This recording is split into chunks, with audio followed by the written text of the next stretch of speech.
आपल्या देशाला एक विळखा घातला जातोय आणि तो विळखा आहे वक्फ बोर्डाचा। मोदी सरकार वक्फ दुरुस्ती विधेयकासाठी आग्रही आहे।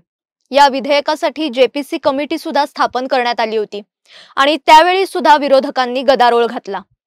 वक्फ दुरुस्ती विधेयक आणण्याचे प्रयत्न सुरू असल्याने काँग्रेस आता टेन्शन मध्ये आली आहे। काँग्रेसने कायमच वक्फ बोर्डाला पाठिंबा दिला, कारण मुस्लिम मतांसाठी काँग्रेसची तडफड आपण कायमच पाहतो। मग हिंदू संस्कृती परंपरा याविषयी काँग्रेसला काहीही वाटत नाही आणि हे आता सगळ्यांनाच मान्य झालंय। देशभरात आता काँग्रेसची ताकद कमी व्हायला लागली, म्हणजे त्यांच्या पाठी आता जनादेश राहिलेलाच नाहीये। एक एक राज्य त्यांच्या हातातून आता जाऊ लागलंय। त्यामुळे वक्फ दुरुस्ती विधेयक मुद्द्याच्या आडून आता काँग्रेस अराजकता पसरवण्याचा प्रयत्न करतोय। वक्फ सुधारणा विधेयकाच्या निमित्ताने काँग्रेस पुन्हा एकदा मुस्लिमांना भडकावून देशात फाळणीच्या काळातील वातावरण निर्मिती करण्याचा प्रयत्न करते। आता नेमकं काय घडतंय हेच आजच्या भागातून जाणून घेणार आहोत। नमस्कार, मी बागेश्री पारनेरकर, आकार DG9 मध्ये सगळ्यांचं स्वागत करते। हल्ली सरकारच्या एखाद्या भूमिकेला विरोध करायचा असं म्हटलं की विरोधक लगेच आंदोलनाचं हत्यार उपसतात। मग एखाद्या मुद्द्यावर लोकांना कसं भडकावून द्यायचं हे काँग्रेसला चांगलं जमतं। आता वक्फ दुरुस्ती विधेयकाच्या मुद्द्यावर काँग्रेस आगीत तेल ओतण्याचं काम करतेय। संरक्षण मंत्रालय आणि भारतीय रेल्वेनंतर मालमत्तेच्या बाबतीत वक्फ बोर्ड तिसऱ्या क्रमांकावर आहे। म्हणजे थोडक्यात सांगायचं झालं तर देशातील सगळ्यात मोठ्या 3 जमीन मालकांपैकी एक वक्फ बोर्ड आहे। वक्फ बोर्डाने अनेक जमिनींवर कब्जा केलाय, म्हणजे अतिक्रमणच केलंय। काँग्रेसचे नेते रशीद अल्वी यांनी केलेल्या एका विधानामुळे वक्फ विधेयकाविरोधात आंदोलनाची धार तेज करण्याचे संकेत दिले जात असल्याचं आता समोर आलंय। वक्फ विधेयकाविरोधात all India Muslim personal law बोर्डाने भूमिका घेतलीये आणि पुन्हा एकदा शाहीनबाग करण्याची तयारी करायला हवी असं त्यांनी म्हटलंय। आता यावर अल्वी असं म्हणालेत की प्रत्येकाला आंदोलनाचा विरोध दर्शवण्याचा अधिकार आहे। जर एखादा कायदा लादण्यात येत असेल तर त्याला विरोध व्हायला हवा। रस्त्यावर बसून त्या कायद्याला विरोध केला गेला पाहिजे। शेतकऱ्यांनी जसं 2 वर्ष रस्ता अडवून शेतकरी कायद्यांना विरोध केला तसाच विरोध व्हावा असं रशीद अल्वी यांना वाटतंय। आता ते काय म्हणाले होते एकदा ऐकूया। देखिए, देश में हर आदमी को, हर संगठन को पीसफुल प्रोटेस्ट करने का हक हासिल है। वो मुस्लिम पर्सनल लॉ बोर्ड को भी हासिल है और निश्चित तौर से वक्फ का कानून सरकार मुसलमानों के खिलाफ बना रही है। वो वक्फ की जायदाद को हड़पना चाहती है।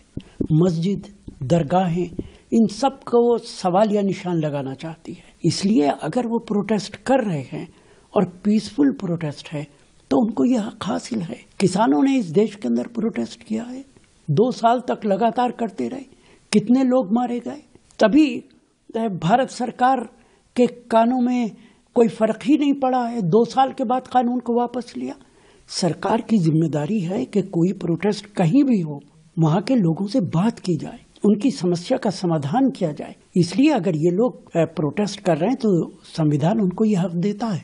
तुम्हाला सगळ्यांना आठवत असेल की 2020 मध्ये CAA विरोधातील आंदोलनाच्या निमित्ताने शाहीनबागचा प्रयोग झाला होता। शाहीनबागमध्ये 15 डिसेंबर 2020 पासून सुधारित नागरिकत्व कायद्याविरोधात आंदोलन केलं होतं आणि या आंदोलनाचं एक वैशिष्ट्य होतं ते म्हणजे महिलांच्या नेतृत्वात हे आंदोलन सुरू होतं। त्यातून 2 वर्ष प्रचंड मनस्ताप सर्वसामान्य जनतेला झाला, रस्ते अडवण्यात आले। मात्र कोरोनाच्या काळात शेवटी शाहीनबागला बसलेल्या मुस्लिम महिलांना हटवण्यात आलं। त्यावरनं सुद्धा गदारोळ झाला होता आणि मग असा प्रयोग मुंबईत सुद्धा करण्यात आला आणि तसाच प्रयोग आता वक्फ विरोधी विधेयकाला रोखण्यासाठी व्हायला हवा असं अल्वी यांना वाटतंय। म्हणजे तसा सूर त्यांच्या बोलण्यातून दिसून येतोय। एक प्रकारे भडकवण्याचं काम जे आहे ते करतायत। वक्फ सुधारणा बिल मंजूर झालं तर विकसित भारताचं स्वप्न साकार होणार नाही असा धमकीवजा इशारा मुस्लिम गटांनी दिलेला आहे आणि काँग्रेसचा याला पाठिंबाच आहे। वक्फ विधेयकाविरोधात मुस्लिम संघटना सतत निदर्शनं करतायत, त्यांचा जो विरोध आहे तो दर्शवतायत आणि याबाबत अनेक धमक्या सुद्धा दिल्या जात आहेत। आता तर काय, जर वक्फ दुरुस्ती विधेयक मंजूर झालं तर संपूर्ण देशाला शाहीनबागेत रूपांतरित करू अशी धमकी all India Muslim personal law बोर्डाने दिली आहे। मुस्लिम पर्सनल लॉ बोर्डाच्या प्रवक्त्यांनी 10 मार्चला पत्रकार परिषदेनंतर हे विधान केलं।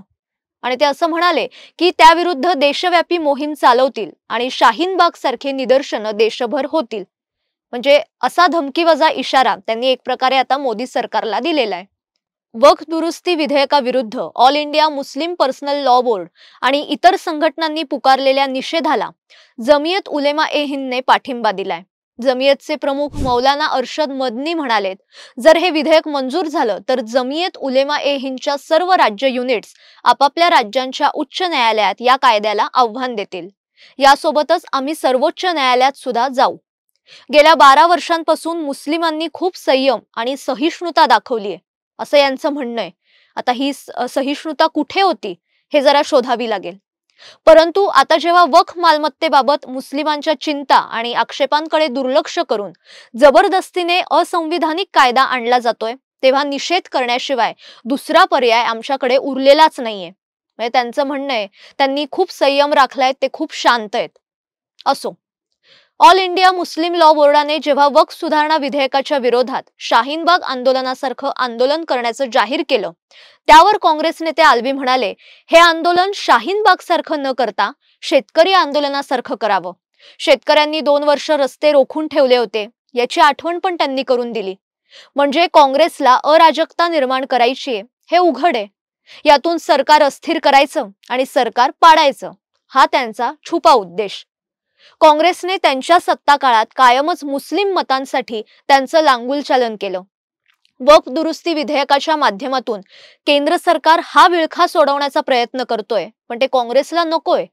वक्फ बोर्डाची मनमानी कायम राहावी, वक्फ सदस्यांच्या माध्यमातून शेतकऱ्यांच्या, मंदिर मठांच्या आणि खाजगी जमिनी हडपण्याचा कार्यक्रम अव्याहतपणे सुरू राहावा, ही काँग्रेसची इच्छा आहे. आणि त्यासाठी काँग्रेस आता मुस्लिमांना चिथवण्याचा प्रयत्न करते. गेल्या अनेक वर्षांपासून वक्फ बोर्डाचा मनमानी कारभार सुरूच होता. म्हणजे त्यांना वाटेल त्या जमिनीवर ते हात ठेवायचे आणि ती जमीन त्यांची व्हायची. कोट्यावधींच्या जमिनींचा आतल्या आत सौदा करून मलिदा कमवायचा असा धंदा सुरू होता. त्याला काँग्रेस नेत्यांचे आशीर्वाद होते. काँग्रेसने आपली राजकीय पोळी सुद्धा यात भाजून घेतली. पण आता हे विधेयक आलं तर हा जमिनींचा धंदा बंद होणार. त्यामुळे काँग्रेसच्या बुडाला आता आग लागली. मग आता शाहीनबाग किंवा शेतकरी आंदोलनासारखे प्रयोग यांना पुन्हा करायचे. त्यामुळे काँग्रेसने अशी कितीही आंदोलनं पेटवण्याचा जरी प्रयत्न केला तरी जे सत्य आहे ते आता लोकांसमोर आलंय. त्यामुळे काँग्रेसच्या या नव्या टूलकिटला, आंदोलनाला आता कोणीही बळी पडणार नाही. तुर्तास या भागात मी इथेच थांबते, पण याविषयी तुम्हाला काय वाटतंय ते नक्की कळवा आणि अशाच महत्त्वाच्या विषयासह पुन्हा भेटूया. तोपर्यंत स्वतःची काळजी घ्या आणि पाहायला विसरू नका आकार DG9. धन्यवाद.